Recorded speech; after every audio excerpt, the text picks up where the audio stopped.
नमस्कार, मैं शीतल पी सिंह, सत्यहिंदी.com पर आपका स्वागत है। इस समय जब देश महामारी के दूसरे दौर से पूरी तरह से आक्रांत है, बहुत बड़ी संख्या में लोगों की मृत्यु हो रही है, बहुत बड़ी संख्या में आबादी इससे प्रभावित है। देश की अर्थव्यवस्था एक बहुत बड़े हिस्से में अपने संचालन में सफल नहीं है। ठीक उस समय केंद्र की सरकार क्या कर रही है, ये एक सवाल है जो इधर कुछ दिनों से उभर के सामने आया। उसकी वजह यह है कि हम ये पा रहे हैं कि केंद्र की सरकार, जो कि एक व्यक्तिमुखी हो चुकी है पिछले काफ़ी समय से, वो सिर्फ और सिर्फ इमेज कंट्रोल की हरकतें करती हुई नजर आ रही है। उसने अपनी सारी जिम्मेदारियां राज्यों के ऊपर डाल दी है एकाएक, और उसने वो काम जो उसे केंद्रीय सरकार होने के नाते महामारी के समय देश में करना चाहिए था, उन सब को छोड़ के सिर्फ इस पर अपनी पूरी सामर्थ्य लगा दी है कि किसी मीडिया के फोरम पर भारत में या विदेश में उसकी आलोचना न छप जाए। उसकी आलोचना से आप जानते ही हैं कि मतलब होता है एक व्यक्ति विशेष जो सत्ता के शीर्ष पर है और जिन्होंने सारी चीज़ें अपने आसपास केंद्रीकृत कर ली हैं, उनके बारे में, उनकी इमेज के बारे में कोई सवाल न खड़ा हो, कोई आलोचना न हो। सिर्फ यही प्रयास होता हुआ केंद्रीय सरकार की ओर से देश में नजर आ रहा है। मोदी जी जब सत्ता में आए तो सबसे पहले 2014 के बाद से जो उन्होंने फैसले किए वो केंद्रीय सरकार में केंद्रीकरण को बढ़ावा देने वाले फैसले थे। जैसे जो टैक्स प्रणाली हमारे देश में सेल्स टैक्स वगैरह थी, उसको जीएसटी का जो विषय पिछली सरकारों में भी बहस हो रही थी, जिस पर और जो लागू होने के बारे में राज्यों और केंद्र की भूमिका, उनके हिस्से, उनको देने के सिस्टम, इस सब पर बात हो रही थी। तो सबसे पहले उन्होंने तय किया और नोटबंदी के बाद दूसरा कदम उनका जीएसटी को ही लागू करने का था, जिसमें अनवरत उनको सालों साल अभी तक संशोधन करने पड़ रहे हैं। इतनी जल्दबाजी में लिया हुआ फैसला था, लेकिन जैसा वो फैसला था उसके अनुसार चीज़ें, टैक्स पूरे देश में एक तरह का होगा, एक नाम से होगा। पहले वो केंद्र के खाते में जाएगा, फिर केंद्र राज्य का हिस्सा उसको वापस करेगा। तो एक तरह से आप कहें कि एक टैक्स का केंद्रीकरण हुआ। उन्होंने उसके पहले नोटबंदी की, और नोटबंदी के जरिए उन्होंने उन लोगों को टैक्स के नेट में लाने की कोशिश, एक ऐसी कोशिश की जिससे अर्थव्यवस्था का जो नीचे का और नीचे और उसके ऊपर के बीच का जो पायदान है, एमएसएमई जिसे कहते हैं, मध्यम और स्मॉल किस्म का बिजनेस करने वाला जो तबका है, वो तबाह हो गया। और ये देश में एकाएक ये जो टैक्सेशन की अथॉरिटीज़ हैं, इनका भ्रष्टाचार आकाश पहुंच गया। वो सारे लोग जो व्यवसाय नहीं करते वो इसको समझ नहीं सकते, लेकिन जो व्यवसाय जो कर रहे हैं वो सब जानते होंगे कि इनकम टैक्स वगैरह में रिश्वतों का आज क्या हाल है, किस तरह से लोगों को सताया जा रहा है, किस तरह से लोगों को तंग करके भारी वसूलियाँ की जा रही हैं, और बड़े पैमाने पर भ्रष्टाचार इसमें हो रहा है। सरकार को क्या फ़ायदा हुआ वो तो हम देख रहे हैं, लेकिन समाज को ज़रूर ये नुकसान हुआ कि आदमी रोजी रोटी छोड़ के टैक्स अथॉरिटी से अपने मामले सेटल कराने में परेशान है। तो एक ये केंद्रीकृत फैसला हुआ, और इस तरह से अन्य भी, ये भी चर्चा उन्होंने चलाने की कोशिश की कि सारे देश में राज्यों के और केंद्र के चुनाव एक साथ हों। ये चर्चा आज भी बहस के बीच है। और विभिन्न जगहों पर गवर्नरों की नियुक्ति, कुछ पहले से भी ऐसा होता रहा है, लेकिन इनके ज़माने में ये खासकर हो गया कि आप ऐसे गवर्नरों को पा रहे हैं जिन पर आप उन्हें मान ही नहीं सकते कि वो गवर्नर ही कर रहे हैं, कि वो वहाँ जाके नेता विरोधी दल हो जाते हैं। जिस राज्य में अगर ऐसी सरकार है जो भारतीय जनता पार्टी की राज्य सरकार नहीं है या उनके समर्थित सरकार नहीं है, तो वहाँ नेता विरोधी दल का रोल करते हुए नजर आते हैं। तो उसके जरिए उन्होंने एक तरह से उन राज्यों में जहाँ जो कि जिनकी संख्या काफ़ी बड़ी है, और अभी तक लोकतंत्र के ये हित में है कि एक बहुत बड़ी संख्या हमारे देश में विरोधी पार्टियों के सरकारों की भी है, उससे लोकतंत्र की एक हद तक सांस बची हुई है। लेकिन पूरी कोशिश की गई कि उस स्थिति को भी किसी न किसी तरह से तोड़ दिया जाए। अभी आपने हाल हाल में देखा कि जो हमारे यहाँ महामारी है, इसमें बंगाल के चुनाव की भूमिका पर सारी दुनिया ने हमें क्या कहा, और क्यों नहीं कहेगी। हमारे प्रधानमंत्री ठीक उसी समय और हमारे गृह मंत्री ठीक उसी समय, जब देश में ये महामारी के दूसरे चरण की दस्तक बहुत तेजी से जगह जगह सुनाई दे रही थी, ठीक उसी समय वो वहाँ विशाल रैलियां कर रहे थे जिनमें करोड़ों रुपए फूके जा रहे थे। यानी हमने अपना ही धन खर्च करके और सबसे बड़ी राजनीतिक पार्टी का धन खर्च करके महामारी में यज्ञ में आहुति देने का काम किया। अब ये सब सवाल उठे। जब ये सब सवाल बड़े होकर सामने आए, चूंकि लाशें गिरने लगी जगह जगह, तो आंकड़ों की बाजीगरी शुरू हुई कि संख्या कम करके दिखाई जाए, टेस्ट कम किए जाए। ये सब पहले भी आप देख चुके, पिछले साल भी और इस साल भी वो सब हो रहा है। लेकिन उनके गृह राज्य गुजरात से ही ऐसी खबरें आ रही हैं जो आप सोशल मीडिया में पढ़ रहे होंगे। मीडिया में तो बहुत चीज़ें, मीडिया तो बिल्कुल नियंत्रित है, आती ही नहीं, लेकिन सोशल मीडिया से सब तक पहुंच जाती हैं। तो जो बुरा हाल है गुजरात का और उन सारे राज्यों का जहां कथित डबल इंजन की सरकार है, जैसे बिहार है, उत्तर प्रदेश है, छोटे छोटे सूबे जैसे गोवा है, अभी गोवा में 100 के आसपास लोग ऑक्सीजन की कमी से अस्पतालों में मरे हैं। कुल 15 लाख की आबादी है। 15 लाख की आबादी भी मैनेज आप डबल इंजन लगा के नहीं कर सकते। परम प्रतापी प्रधानमंत्री जी और आपके जो भी सेनापति वहाँ गोवा में बैठे हैं, तो ये तो आपकी सामर्थ्य है जो जग जाहिर है। लेकिन इसको सबको लीपने के लिए ये हो रहा है कि कैसे इस सब को जनता की आंखों से ओझल किया जाए। तो आपको मैं कुछ महान बयान जो पिछले एक साल में इस महामारी के दौरान इस देश में और दुनिया के लिए हमारे प्रधानमंत्री और उनके सहयोगियों के श्रीमुख से निकले, एक ज़रा सा उनका सिलसिलेवार ब्यौरा दे दूं। आज हमारे एक बहुत वरिष्ठ हम लोगों के पत्रकार पी साईनाथ साहब ने उसको ट्वीट पे एक एक करके इंगित किया है। 25 मार्च 2020, याद करिए, जब पहली बार इस देश में लॉकडाउन की घोषणा हुई थी एकाएक और जो आपाधापी मची थी, उस समय हमारे प्रधानमंत्री जी ने, जिनके बारे में इतने विशेषण लगा के अब कोई केंद्रीय मंत्री या बीजेपी का नेता बोलता है कि कई बार आदमी को शर्म सी लगने लगती है, क्योंकि पहले एक सज्जन बोला करते थे इंदिरा गांधी जी के बारे में, आसाम के, और बरुआ साहब, तो उन पर तमाम व्यंग बने, तमाम चर्चाएं हुई। अब तो हर श्रीमुख यही काम किया करता है। तो 25 मार्च 2020 को हमारे यशस्वी प्रधानमंत्री, ये शब्द बहुत इस्तेमाल होता है, यशस्वी, उन्होंने कहा था, माइथोलॉजी का बहुत इस्तेमाल करते हैं पार्टी और इसके नेतागण, खासकर मोदी जी, कि महाभारत 18 दिनों में जीता गया था, कोरोना को 21 दिन में विजय पा लेंगे। एक बड़ा मशहूर उनका बयान था, शुरुआत में ही दिया था, 21 दिन के लिए लॉकडाउन लगा रहे हैं, इतने में हम कोरोना को समाप्त कर देंगे। इसके बाद जो हुआ वो आपके सामने है। अब आप देखिए कि 9 जनवरी को, इसी साल 9 जनवरी 2021 को प्रवासी दिवस सम्मेलन हमारे देश में हर साल एक होता है, जिसमें एनआरआईज बहुत से आते हैं।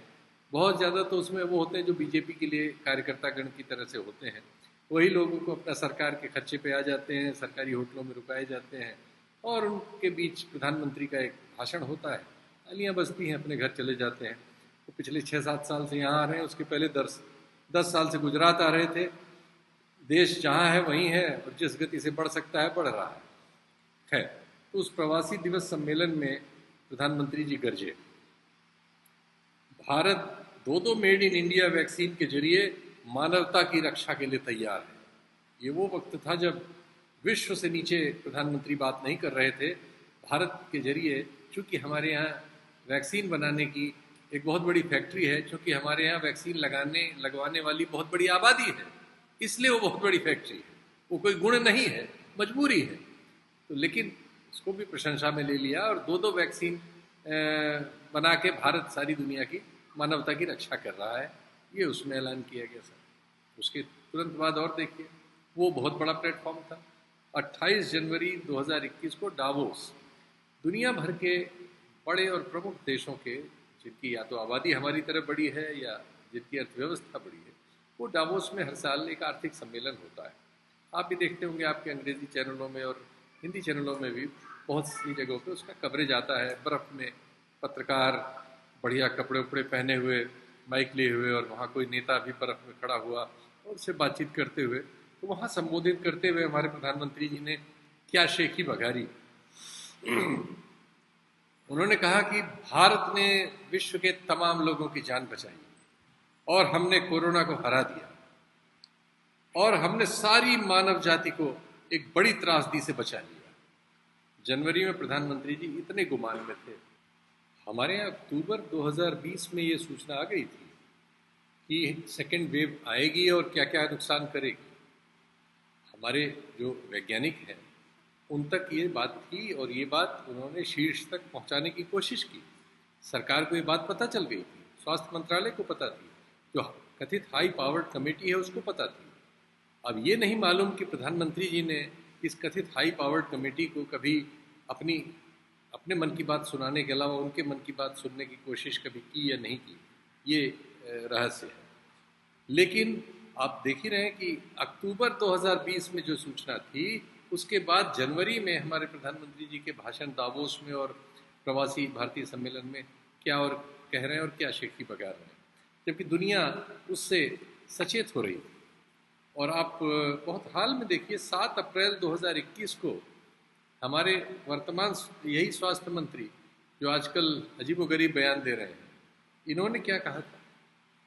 इन्होंने कहा किसी राज्य में वैक्सीन की कोई कमी नहीं। अब सारी दुनिया के सामने खीस निपोरे हुए खड़े हैं।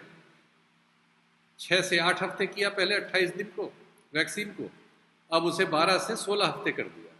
जबकि आज ही ब्रिटेन से खबर आई है कि इंग्लैंड ने उसको 12 हफ्ते की जगह घटा के 6 से 8 हफ्ते किया। दुनिया तेजी से वैक्सीनेशन कर रही है इसका मुकाबला करने के लिए। हमारे यहाँ वैक्सीन न होने की वजह से लिंगर किया जा रहा है। लेकिन 7 अप्रैल 2021 को शेखी बगा रहे हैं यही हर्षवर्धन साहब कि किसी राज्य में वैक्सीन की कोई कमी नहीं। 14 अप्रैल 2021 को सारे देश के अखबारों में, हिंदी, अंग्रेजी, मलयाली वगैरह सारे हर भाषा के अखबार में पूरा प्रथम पृष्ठ का विज्ञापन देते हुए छोटी सी उत्तराखंड सरकार के मुख्यमंत्री जी, जिसमें आधा पृष्ठ हमारे यशस्वी प्रधानमंत्री जी के चित्र पर को समर्पित था और आधे में एक टुकड़ा वो थे, बीच में गंगा नदी बेचारी बह रही थी। कहा गया गंगा किनारे कुंभ हो रहा है, माँ गंगा की कृपा बह रही है, यहां कोई कोरोना हो ही नहीं सकता। तो कुंभ में माइथोलॉजी चल रही थी अभी हमारे यहाँ अप्रैल 14 अप्रैल, और ये सब बयानबाजियां हो रही थी। और अब जब सारी दुनिया का प्रेस ये लिख रहा है कि भारत में प्रधानमंत्री के नेतृत्व में सेकेंड वेव को कोरोना की निमंत्रण दे के बुलाया गया है, तो अब आप प्रेस ठीक करने पे लगे हुए हैं। अब आप मीडिया मैनेज करना चाहते हैं। अब चाहते हैं कि खबरें आपके हिसाब से गढ़ी जाएं। अब चाहते हैं कि खबरें केजरीवाल पर हों, खबरें ममता बनर्जी पर हों, खबरें उद्धव ठाकरे पर हों। अब आपको एक विलेन चाहिए जो आप न हो, खबरें आप पर न हो, खबरें लाशों पर न हो, खबरें तबाही पर न हो। 13 मई 2021 को अभी कल परसों सदानंद गौड़ा साहब जो एक केंद्रीय मंत्री हैं, उन्होंने क्या कहा? वैक्सीन की कमी की, तो वैक्सीन की कमी अब तो इस समय सामने है, तथ्यों के तौर पे सामने है। कह रहे कल कोर्ट कह देगी कि इतनी वैक्सीन इस राज्य को सप्लाई करो जो अभी बन भी नहीं पा रही हैं, तो हम क्या फांसी लगा लें? ये सदानंद गौड़ा साहब केंद्रीय मंत्री हैं। आप जानते हैं इस सरकार में केंद्रीय मंत्रियों की कोई भूमिका नहीं है, लगभग बहुत कम ही वो बयान देते हैं। ज़्यादातर वो उस समय जब सरकार फंस जाए, जैसे आज फंस गई है, या प्रधानमंत्री जी के खिलाफ कोई बात हो रही हो उसको संभाल लें, या प्रधानमंत्री जी को यशस्वी प्रधानमंत्री कहने के लिए पर्दे पे आने के हकदार हैं, वरना वो सब पर्दे के पीछे हैं। पूरी सरकार का बजट और पूरी पार्टी का बजट एक ही काम के लिए है, एक व्यक्ति की महिमा मंडन और उनके ऊपर कोई छींटा न पड़ जाए। तो इसके लिए शुरू से ही, बल्कि जब वो मुख्यमंत्री थे गुजरात के, तब से ही एक बहुत बड़े परिमाण का बजट, शायद हमारे देश के इतिहास में सिर्फ मोदी जी के लिए, किसी एक व्यक्ति का अगर नाम लिया जाए तो सिर्फ मोदी जी के लिए इस तरह की व्यवस्था सबसे पहले हुई, सबसे बड़े परिमाण में हुई कि अमेरिका की एक एजेंसी को लगाया गया कि वो मुख्यमंत्री जी के बारे में जो बैड प्रेस है, जो प्रेस में नकारात्मक चीज़ें हैं, उनका संयोजन करे और उसको अच्छे, उनके पक्ष में अच्छे प्रेस में बदले। उसके बाद उन्हीं लोगों की सलाह पर, क्योंकि ऐसी एजेंसियां दुनिया में आजकल हैं, भारत में भी हैं।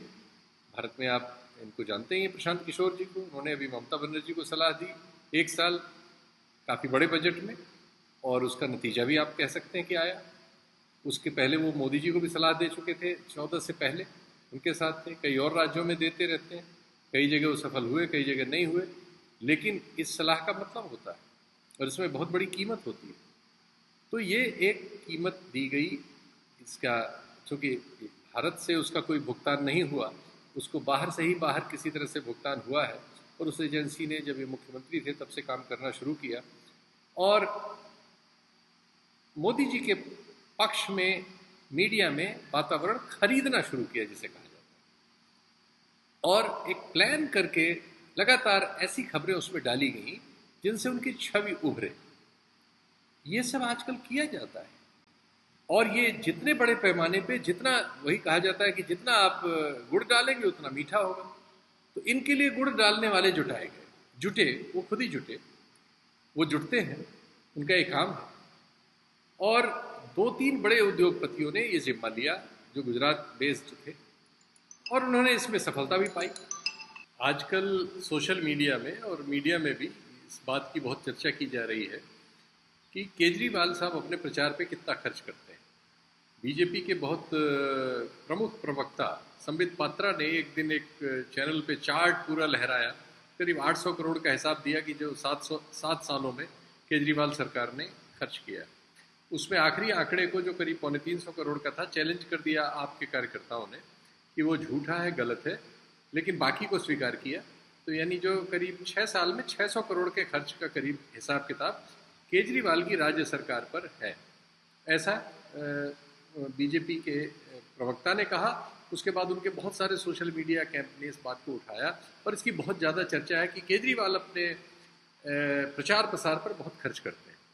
इसलिए ये ज़रूरी है कि ज़रा हम आस पड़ोस में और हमारे प्रधानमंत्री जी के प्रचार प्रसार की ज़रा सामर्थ्य को देखें, तो उससे हमें ये जानकारी होगी कि दरअसल हो क्या रहा है। अभी आप एक प्रदेश, हमारा प्रदेश उत्तर प्रदेश लेंगे। उत्तर प्रदेश की जो प्रति व्यक्ति आय है वो दिल्ली की तुलना में कई गुना कम है। उत्तर प्रदेश एक गरीब राज्य है बहुत सारे पैरामीटर्स पर, बड़ी आबादी है, लेकिन उत्तर प्रदेश में, मतलब केजरीवाल के बारे में आया कि 6 साल में 600 करोड़, करीब 100 करोड़ रुपए सालाना। लेकिन उत्तर प्रदेश में कम से कम जो सिर्फ एक विभाग है, सूचना और प्रसारण विभाग जो है, सिर्फ उसका बजट जो है 550 से 600 करोड़ तक जाता है। 500 करोड़ प्लस ही होता है एक साल का। तो अगर इन योगी जी के 4 सालों में आप पाएंगे कि वो कम से कम 2000 करोड़ से ज्यादा खर्च कर चुके होंगे सूचना और प्रसारण मंत्रालय की ही ओर से। एक और बात हो गई है जो केंद्र में है और राज्यों में भी, भारतीय जनता पार्टी शासित राज्यों में हो गई है, कि इनके यहाँ जो विभिन्न विभाग होते हैं उनके भी अपने सबके एक प्रचार बजट होते हैं, वो इसमें नहीं जुड़ते। और उनमें भी ज्यादातर हिस्सा जो है, जो भी केंद्रीय भूमिका में होता है, जैसे राज्यों में मुख्यमंत्री और देश में प्रधानमंत्री, उनके ऊपर खर्च कर लिया जाता है। प्रधानमंत्री का जो अपना खर्चे का मामला है उस पर कई बार आरटीआई और क्वेश्चंस को लेके बहुत डिबेट हो चुकी है। हब पोस्ट ने 28 जून 2019 को एक स्टोरी की थी बहुत डिटेल, और इसमें बताया था कि कैसे आरटीआई वगैरह का जवाब देते समय आई&बी मिनिस्ट्री घपले करती है। आरटीआई में कुछ जवाब देती है, संसद में कुछ जवाब देती है, उनमें जो अलग चीजें होती हैं, जो फर्क होता है, उसको छुपाने के लिए कुछ और जवाब देती है। बड़ी विस्तारित रिपोर्ट है हब पोस्ट में किसी अक्षय देशमाने की, 7/7/2019 को हब पोस्ट की रिपोर्ट है। अगर आप डिटेल देखेंगे तो उसमें पाएंगे। ये माना जाता है कि प्रधानमंत्री के ऊपर औसत हमारी सरकार एक डिपार्टमेंट की ओर से तो करीब 4,000 करोड़ खर्च कर रही है 3 सालों में, जैसा बताया गया 19 तक का 18 तक का यह आंकड़ा था, लेकिन इसके बाद ये बढ़ा है। और लेकिन बहुत सारे और सारे मंत्रालयों की ओर से, चूंकि जो भी कुछ करते हैं उनको प्रशस्ति पहले प्रधानमंत्री की करनी पड़ती है, अपने यशस्वी प्रधानमंत्री की। प्लस जो बीजेपी की राज्य सरकारें हैं वो जो एक एक पेज के विज्ञापन देती, जैसे आपने कुंभ में देखा, तो कुंभ में पूरे देश में एक एक पेज का विज्ञापन फर्स्ट पेज पे गया, तो उसमें आधा हिस्सा मोदी जी ही होते हैं। यहां तक कि जो वैक्सीन लग रही है उसमें भी मोदी जी ही छपे होते हैं। टिकट जो रेलवे के होते हैं उसमें भी कहीं ना कहीं वो आ जाते हैं। वो तो उनका प्रचार करने के लिए सारे मंत्रालय और सारे लोग मिलकर करते हैं, इसका कोई एक्यूमुलेटिव आंकड़ा नहीं है। लेकिन एक और आंकड़ा है, उनकी पार्टी ही वो पार्टी है जो इस देश में सबसे ज्यादा ज्ञात तौर पर, जो ब्लैक में होता है उसका कोई हिसाब नहीं है, लेकिन जो ज्ञात तौर पर जिसका रिकॉर्ड होता है सबसे ज्यादा खर्च करती है उनकी पार्टी। ये अनुमान एक स्क्रॉल की रिपोर्ट है जिसके अनुसार 2019 में पूरे देश में, ये 4 जून 2019 की रिपोर्ट स्क्रॉल में है, कि ये सेंटर फॉर मीडिया स्टडीज ने ये रिपोर्ट तैयार की कि 2019 के चुनाव में राजनीतिक पार्टियों ने कितना धन खर्च किया। उसका अनुमान था कि करीब 60,000 करोड़ खर्च हुआ, और उसके साथ उसने ये आकलन भी किया कि 60,000 करोड़ में 27,000 करोड़ अकेले बीजेपी ने, करीब 45% अकेले बीजेपी ने खर्च किया। बाकी जो करीब 33,000 करोड़ है उसमें सारे राज्यों की सारी पार्टियां और केंद्रीय पार्टी कांग्रेस और दूसरी तमाम पार्टियां, मतलब केंद्रीय बहुत सारी पार्टियां हैं उन्होंने, और राज्यों की सारी पार्टियों ने मिलजुल के 33,000 करोड़ किया। लेकिन बीजेपी ने अकेले पूरे देश में मिला के करीब 27,000 करोड़ रुपया खर्च किया। तो बीजेपी इतना गुड़ डाल रही है प्रचार प्रसार में कि उस सामर्थ्य के सामने दूसरा कोई नजर नहीं आता। और एकाएक आप जानते हैं किसी एक राजनेता को पप्पू बना देती है, किसी को कुछ बना सकती है, जब जिसको चाहती है उसको बदनाम करने में सफल होती है। इसमें इसकी बहुत बड़ी भूमिका है। तो जब भी आप कोई खबर पढ़ते हैं और व्हाट्सएप पे आपको कोई संदेश आता है, शक करिए। व्हाट्सएप के 51 करोड़ से ज्यादा अकाउंट हैं इस देश में, और ये कहा जाता है कि सुबह सुबह और पूरे दिन भर करीब 38 करोड़ अकाउंट्स इसमें से ऐसे हैं जिनको आईटी सेल जो बीजेपी का है वो टच करने की सामर्थ्य रखता है। फेसबुक के 29 करोड़ अकाउंट्स। फेसबुक के बारे में भी कहा जाता है कि इसमें प्रधानमंत्री जी की और बीजेपी की आलोचना करने वाले अकाउंट्स की रफ्तार धीमी कर दी जाती है, उनकी सीमा कम कर दी जाती है, उनके अकाउंट कई बार ब्लॉक भी किए जाते हैं, जबकि दंगा फैलाने वाली और दूसरी तमाम रफ्तों वाले विश्लेषण और शीर्षक चलते रहते हैं। तो इसलिए सूचनाओं पर शक करने की आदत डालिए। जो सूचनाएं आपके व्हाट्सएप पर आ रही हैं वो जरूरी नहीं कि सच हो, वो जरूरी, ये ज़्यादा जरूरी हो सकता है कि वो गढ़ी गई हो और आपको दिग्भ्रमित करने के लिए भेजी गई हैं, और आप उस फीड से लगातार अपना नुकसान कर रहे हैं। आप सच से परिचित नहीं हैं और झूठ से, आप झूठ के पक्ष में तर्क गढ़ रहे होंगे, लड़ रहे होंगे दूसरों से। तो इसको बहुत ध्यान से देखिए।